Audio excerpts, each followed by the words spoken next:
نحمده ونصلي على رسوله الكريم اما بعد فاعوذ بالله من الشيطان الرجيم بسم الله الرحمن الرحيم رب اشرح لي صدري ويسر لي امري واحلل عقدة من لساني يفقهوا قولي۔ نماز کا طریقہ چل رہا تھا جس میں آج ہم ظہر اور عصر کی نماز میں قرات کا بیان پڑھیں گے کہ نبی صلی اللہ علیہ وسلم ظہر اور عصر کے وقت نماز میں کون سی صورتیں پڑھتے تھے، کتنی قرات کرتے تھے۔ جیسا کہ ہم جانتے ہیں کہ ظہر اور عصر کی نماز میں سری قرات ہوتی ہے، یعنی بلند آواز سے نہیں ہوتی، لیکن آپ صلی اللہ علیہ وسلم نے جو کچھ خود بتا دیا، یا پھر یہ کہ نماز کے دوران ہی آپ کسی آیت کو بلند آواز سے پڑھتے تھے جس سے اندازہ ہو جاتا صحابہ کو کہ آپ کون سی صورت پڑھ رہے ہیں۔ نبی صلی اللہ علیہ وسلم نمازوں میں پہلی رکعت کو باقی کی نسبت لمبا کرتے تھے، اور اس کی حکمت یہ تھی کہ دیر سے آنے والے بھی نماز کو پا لیں۔ دوسری رکعت پہلی رکعت کی نسبت کچھ مختصر ہوتی، چھوٹی ہوتی۔ عبداللہ بن ابی قتادہ اپنے والد سے روایت کرتے ہیں کہ نبی صلی اللہ علیہ وسلم ظہر کی پہلی 2 رکعتوں میں سورۃ فاتحہ اور 2 سورتیں مزید پڑھتے تھے۔ کیا پڑھتے تھے؟ سورۃ فاتحہ اور 2 سورتیں مزید، یعنی جو چھوٹی صورتیں ہوتی تھی 2 بھی پڑھ لیتے تھے، اور آخری 2 رکعتوں میں صرف سورۃ فاتحہ پڑھتے تھے، یعنی فرض نماز کی بات ہو رہی ہے۔ اور کبھی کبھی کوئی آیت ہمیں سنا بھی دیتے تھے تاکہ پتہ چل جائے کہ کون سی سورت آپ پڑھ رہے ہیں، آپ کہاں تک پہنچے ہیں، اور آپ پہلی رکعت کو دوسری رکعت سے لمبا کرتے تھے۔ اسی طرح عصر اور صبح کی نماز میں بھی یہی معمول تھا۔ تو کتنی باتیں پتہ چلی؟ نمبر 1، پہلی رکعت دوسری رکعت سے طویل ہوتی تھی۔ پہلی 2 رکعتوں میں سورۃ فاتحہ کے علاوہ اور سورتیں بھی پڑھتے تھے، 1 کا بھی ذکر آتا ہے اور 2 کا بھی ذکر آتا ہے۔ تیسری بات، کبھی کوئی آیت سنا بھی دیتے تھے۔ اسی طرح عصر اور صبح کی نماز میں بھی یہی معمول تھا۔ عصر کی نماز میں بھی پہلی رکعت لمبی ہوتی اور دوسری اس کے مقابلے میں چھوٹی ہوتی۔ فجر کی نماز میں بھی ایسا ہی کرتے تھے۔ تو کبھی آپ کو جماعت کرانے کا اتفاق ہو تو اس بات کا لحاظ رکھیے۔ یہ جو نئے بچے امام بن جاتے ہیں نا، تو عام طور پر آپ دیکھیں گے کہ پہلی رکعت میں چھوٹی سی کوئی صورت پڑھیں گے اور دوسری خوب لمبی کر دیں گے، جب تک شاید کانفیڈنس بحال ہو چکا ہوتا ہے۔ تو یہ بھی آپ کی سنت ہے، اس سنت کو بھی ہمیں فالو کرنا ہے۔ اگرچہ یہ جماعت کے ساتھ نماز کی سنت ہے، لیکن اگر اپنی نماز میں بھی آپ کو 2 صورتوں میں ایک کا انتخاب کرنا ہو تو پہلی رکعت کے لیے ذرا طویل صورت کا انتخاب کرے اور دوسری کے لیے نسبتاً مختصر، یا برابر کی بھی ہو سکتی، لیکن اس میں بھی یہ نہیں کیجیے کہ دوسری رکعت جو ہے وہ لمبی ہو پہلی کی نسبت۔ اس سے یہ ظاہر ہوتا ہے کہ آپ صلی اللہ علیہ وسلم کبھی کوئی آیت یا آیت کا کچھ حصہ جہری پڑھتے، یہی وجہ ہے کہ صحابہ پہچان لیتے کہ نماز میں آپ نے کون سی صورت پڑھی ہے، یہیں سے تو پھر روایت کرنے کا موقع ملا۔ عبداللہ بن ابی قتادہ اپنے والد ابو قتادہ سے بیان کرتے ہیں کہ انہوں نے کہا، ہم نے نبی صلی اللہ علیہ وسلم کے معمول سے یہ سمجھا کہ آپ چاہتے تھے کہ لوگ پہلی رکعت پا لیں۔ کتنا احساس تھا لوگوں کا، کتنا لحاظ تھا لوگوں کا، کہ ان کی ایسی ضروریات جو وہ منہ سے بول کر بھی بیان نہیں کرتے تھے، ان کا بھی آپ خیال رکھتے تھے۔ تو کسی بھی جگہ پر صرف لیڈ کرنا ہی کام نہیں ہوتا، صرف امیر بن جانا ہی بات نہیں ہوتی۔ اصل میں قائد وہی ہوتا ہے جو سب کو ساتھ لے کے چلے، جس کے پھر کچھ فالوورز بھی ہوں۔ وہ قائد کس قسم کا قائد ہے کہ جس کی کوئی بات ہی نہ مانے، اور وہ صرف یہی کمپلینٹس کرتا رہے کہ لوگ بات نہیں سنتے، لوگ بات نہیں مانتے۔ آپ بھی سب قائد ہیں، کلکم راعٍ وکلکم مسئول عن رعیتہ۔ آپ خواتین اپنے گھر میں اپنے بچوں کی قائد ہیں، یہاں کلاس انچارج ہیں، گروپ انچارج ہیں۔ کہیں نہ کہیں انسان کو کسی نہ کسی موقع پر قیادت کی ذمہ داری نبھانی ہوتی ہے، تو اس کے کئی اصول ہیں، جس میں سے اہم ترین بات یہ ہے کہ آپ ٹیم بلڈنگ کریں اور ٹیم کو ساتھ لے کے چلیں، اور اس کے لیے باہم مشاورت بڑی ضروری ہوتی ہے۔ لوگوں کی ضروریات کا خیال رکھنا بڑا اہم ہوتا ہے، ان کی مجبوریوں کو سمجھنا بڑا اہم ہوتا ہے۔ یعنی صرف ڈکٹیٹر بن کے قیادت کا عمل نہیں ہونا چاہیے، بلکہ ان چیزوں کا بھی خیال رکھیے. دیکھیے یہ آپ کی سنت سے ہمیں پتہ چلتا ہے کہ آپ پہلی رکعت ذرا لمبی کر دیتے تھے کہ جو ابھی تک پیچھے سے آ رہے ہیں, اپنے کام کاج چھوڑ کے آ رہے ہیں, کسی کو وضو کرنے کی ضرورت ہے, کسی کو کوئی اور مجبوری ہو گئی ہے, تو وہ بھی جماعت کے ثواب سے محروم نہ رہے. اس کو کہتے ہیں احساس کرنا. یہ ہوتی ہے امپتی. آپ دوسروں کے لیے بھی وہی درد رکھیں, دوسروں کے لیے وہی چاہیں جو آپ اپنے لیے چاہتے ہیں. پھر 30 سے 7 آیات کے قریب. آپ کہیں گے ہو سکتا ہے یہ 7 سے 30 ہو. نہیں, چونکہ پہلی سے آخری رکعت تک کی بات ہے اس لیے 30 سے 7 لکھا گیا. ابو سعید خدری رضی اللہ عنہ سے روایت ہے کہ نبی صلی اللہ علیہ وسلم ظہر کی نماز کی پہلی 2 رکعتوں میں سے ہر رکعت میں 30 آیات کی مقدار کے برابر پڑھا کرتے تھے. یعنی بعض اوقات اتنی لمبی بھی ہوتی تھی. 30 آیات پر مشتمل کوئی سورت بتائیے. سورت ملک. کچھ آیات لمبی ہوتی ہیں تو وہ سورت لمبی ہو جاتی ہے, لیکن اس کا مطلب یہ ہے کہ کبھی آپ ظہر کی نماز لمبی بھی پڑھاتے تھے. اور آخری 2 رکعتوں میں 15 آیات کی مقدار, یعنی اس سے نصف, اتنا فرق ہوتا تھا, یا اس سے نصف کے برابر پڑھتے تھے. اور عصر کی پہلی 2 رکعتوں میں 15 آیات کی مقدار کے برابر اور آخری 2 رکعتوں میں اس کی آدھی مقدار. اچھا, اس میں بھی بڑی حکمت ہے.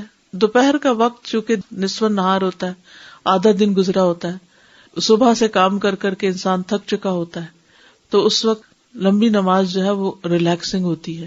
عصر کا وقت کام کو سمیٹنے کا وقت ہوتا ہے, ہر کوئی جلدی میں ہوتا ہے, اور سورج بھی جلد غروب ہو جاتا ہے. تو یہ نماز جو ہے یہ مختصر پڑھائی آپ نے, اور اس میں پہلی رکعتیں لمبی, دوسری اس سے آدھی. اب یہ ہے کہ عصر کی نماز جو ہے اس میں جیسے 15 آیات کی جس طرح پڑھایا آپ نے, اور اس میں چھوٹی چھوٹی بھی 15 آیات ہو سکتی ہیں. مثلاً آپ دیکھیں اذا الشمس کبرت واذا النجوم انکدرت کرتے کرتے 15 آیات تو کوئی لمبی نہیں ہے. 7 آیات جو ہیں وہ کس سورت میں ہیں؟ سورۃ الفاتحہ میں. ٹھیک ہے, 7 آیات ہیں.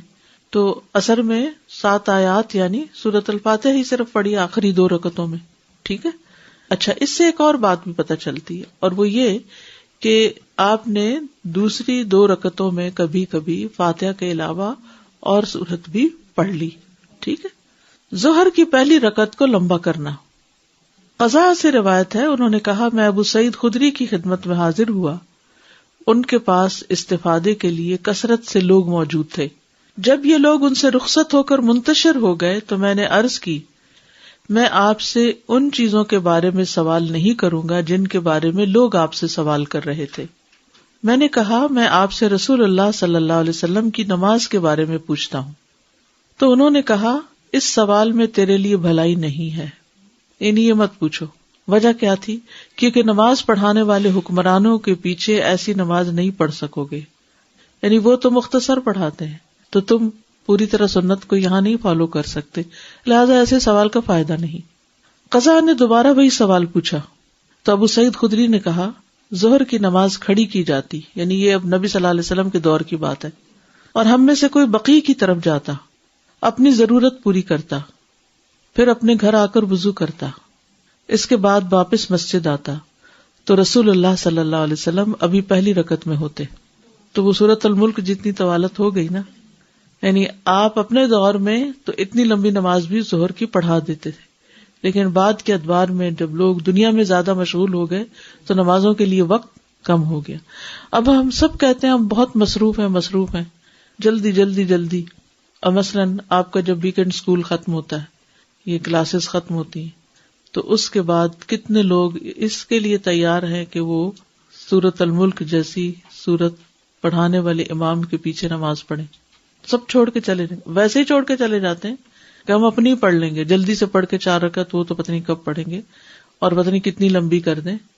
تو آج تو ہمارا یہ حال ہو گیا ہے کہ ہم خانہ پوری کرنا چاہتے ہیں لیکن اللہ کی عبادت کا حق ادا نہیں کرنا چاہتے.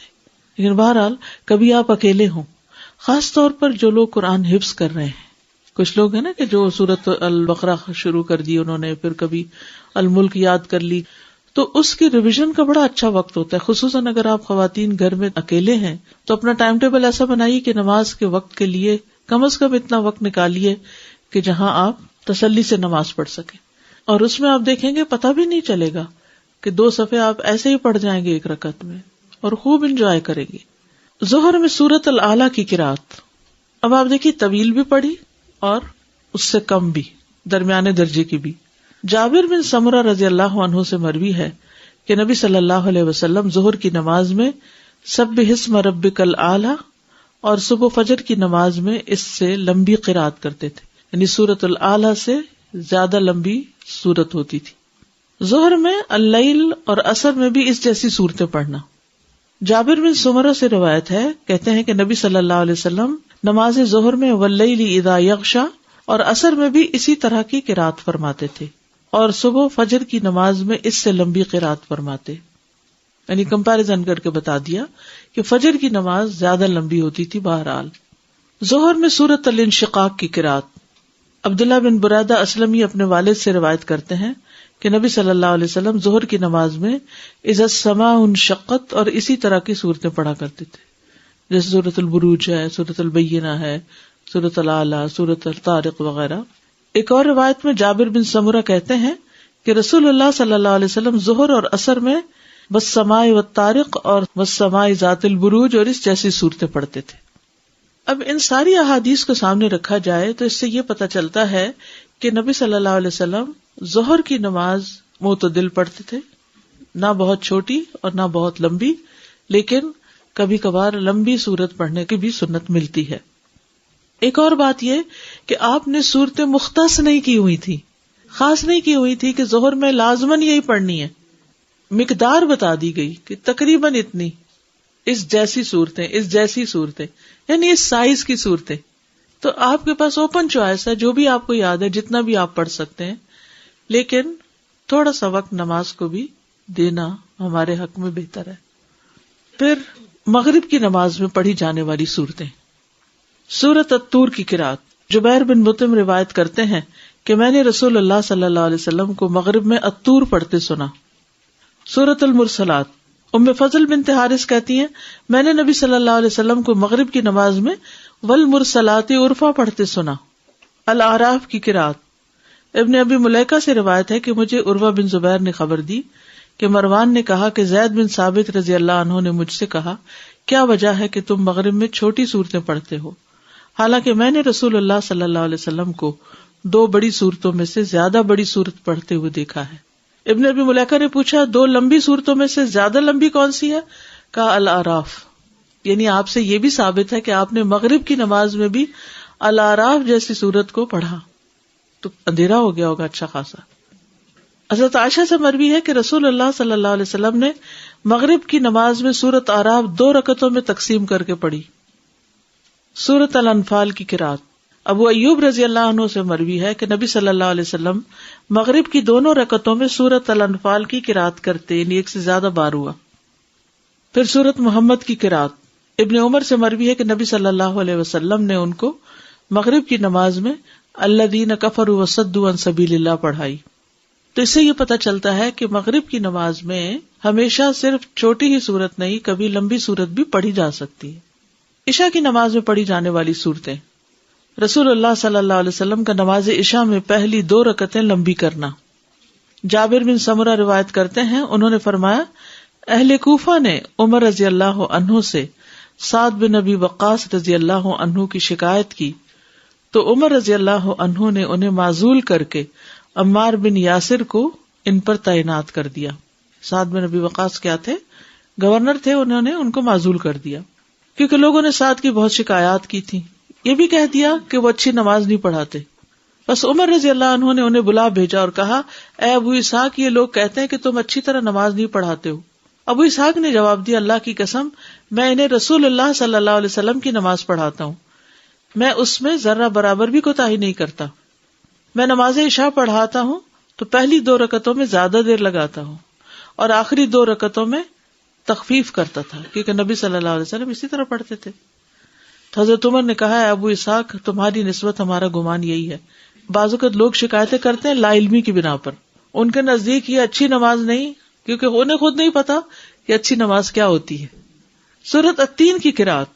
برا رضی اللہ عنہ سے روایت ہے انہوں نے کہا کہ میں نے نبی صلی اللہ علیہ وسلم کو عشاء کی نماز میں والتین والزیتون پڑھتے ہوئے سنا اور میں نے آپ سے زیادہ خوش آواز یا اچھا پڑھنے والا کوئی نہیں سنا. الشمس، الاعلی، العلق، اللیل کی قرات. جابر رضی اللہ عنہ سے روایت ہے کہ معاذ بن جبل انصاری رضی اللہ عنہ نے اپنے ساتھیوں کو عشاء کی نماز لمبی پڑھائی. ہم میں سے ایک آدمی چلا گیا اور اس نے علیحدہ نماز ادا کی. معاذ کو اس بات کی خبر دی گئی تو انہوں نے کہا کہ وہ منافق ہے. جب اس آدمی کو یہ خبر پہنچی تو اس نے رسول اللہ صلی اللہ علیہ وسلم کے پاس حاضر ہو کر معاذ کی اس بات کی خبر دی تو نبی صلی اللہ علیہ وسلم نے معاذ رضی اللہ عنہ سے کہا, کیا تم فتنہ پرور بننا چاہتے ہو؟ اے معاذ, جب تم لوگوں کو نماز پڑھاؤ تو والشمس وضحاہا سبح اسم ربک الاعلی اقرأ بسم ربک الذی خلق واللیل اذا یغشی پڑھا کرو, یعنی عشاء کی نماز میں یہ صورتیں پڑھایا کرو. سورۃ الانشقاق کی قرأت. ابو رافع سے روایت ہے, انہوں نے کہا کہ میں نے ابو ہریرہ رضی اللہ عنہ کے ہمراہ عشاء کی نماز پڑھی تو انہوں نے اذا السماء انشقت پڑھی اور اس میں سجدہ کیا. جب میں نے ان سے سجدے کے متعلق دریافت کیا تو انہوں نے فرمایا, میں نے ابو القاسم کے پیچھے سجدہ کیا صلی اللہ علیہ وسلم, لہٰذا میں ہمیشہ اس میں سجدہ کرتا رہوں گا یہاں تک کہ قیامت کے دن میری آپ سے ملاقات ہو جائے. اب یہاں پر آپ دیکھیے, یعنی اب تک سب نمازیں کور ہو گئی ہیں. فجر کی نماز کل آپ نے پڑھی, اب ظہر, عصر, مغرب, عشاء, دونوں طرح کے طریقے ملتے ہیں. طویل سے طویل صورتیں بھی پڑھی گئی ہیں ان میں اور مختصر سے مختصر بھی. کیوں؟ اس کی وجہ کیا ہے؟ آگے ہم اس کی قرات کو مختصر کرنے کے عوامل دیکھیں گے کہ آپ لمبی پڑھتے تھے لیکن کبھی چھوٹی کیوں پڑھتے تھے. ہو سکتا ہے یہ سوال آپ کے ذہن میں بھی ہو. اس میں سب سے اہم ترین نقطہ جو ہے وہ ہے سہولت, لوگوں کی رعایت, لوگوں کے لیے آسانی, کہ لوگ عبادت کرتے رہے. جب سے ہم نے لوگوں پر 17 رکعتیں فرض کر دی, فرض کے درجے میں ان کو لازم کر دی, تو لوگوں نے پھر کیا کیا؟ اس کے جواب میں نماز ہی پڑھنی چھوڑ دی. تو اس لیے اگر دین کو ویسا ہی رہنے دیا جائے جیسا وہ ہے, نہ اس میں اپنی طرف سے کوئی اضافے کیے جائیں اور نہ اپنی طرف سے کوئی کم کیا جائے, تو یہ سب کے لیے قابل عمل ہو جاتا ہے. لوگوں کے لیے مشکلات پیدا نہیں کرنی چاہیے. آپ نے وہ حدیث پڑھی ہوگی نا جو نبی صلی اللہ علیہ وسلم نے اپنے 2 ساتھیوں کو ذمہ داری دیتے ہوئے کہی تھی کہ یسرا ولا تعسرا بشرا ولا تنفرا, یعنی یسرا آسانی کرو, ولا تعسرا مشکل نہ کرو, لوگوں کے لیے مشکل نہ پیدا کرو, اور بشرا خوشخبریاں دیا کرو, اچھی خبریں سنایا کرو انہیں, ولا تنفرا اور متنفر نہ کیا کرو. کس سے؟ نہ اپنے سے, نہ دوسروں سے, نہ دین سے, نہ اللہ اور اس کے رسول سے. نفور ہوتا ہے عربی زبان میں بھاگ جانا, یعنی لوگوں کو بھگایا نہ کرو. ایسے کام اور ایسی چیزیں مت دو ان کو کہ جس سے وہ بھاگ ہی جائیں. یہ سب کچھ ہم سے نہیں ہوتا. بعض اوقات ایسا ہوتا ہے کہ ایک شخص دین کی طرف آ رہا ہوتا ہے, ہم اس کو اتنی پابندیوں کی لمبی لسٹ بنا دیتے ہیں کہ وہ بھاگ جاتا ہے. کہیں میں نے پڑھا تھا کہ ایک مرتبہ رشیا کے جو پرانے کنگز تھے ان میں سے کسی کو مسلمان ہونے کا خیال آیا, تو اس نے مسلمان حکمران کو لکھا کہ ہمیں کوئی بتائے آ کر کہ اسلام کیا ہے. تو انہوں نے کہا کہ تمہیں یہ بھی چھوڑنا پڑے گا, تمہیں یہ بھی چھوڑنا پڑے گا. ان کا کوئی گنجائش نکلتی, انہوں نے کہا نہیں, شراب تو چھوڑنی ہی پڑے گی, سور کا گوشت تو چھوڑنا ہی پڑے گا. تو انہوں نے کہا کہ پھر اگر یہ سب کرنا پڑے گا تو ہم نہیں یہ کر سکتے, ہم پھر مسلمان ہی نہیں ہوتے. پھر لوگوں کو لا الہ الا اللہ تو پڑھنے دو. جب وہ لا الہ الا اللہ پڑھ لے گے تو نبی صلی اللہ علیہ وسلم نے حضرت معاذ بن جبل کو کیا کہہ کے بھیجا تھا کہ لوگوں کو لا الہ الا اللہ کی دعوت دو. جب وہ یہ پڑھنے لگ جائے تو پھر کیا کرو؟ 5 وقت کی نماز.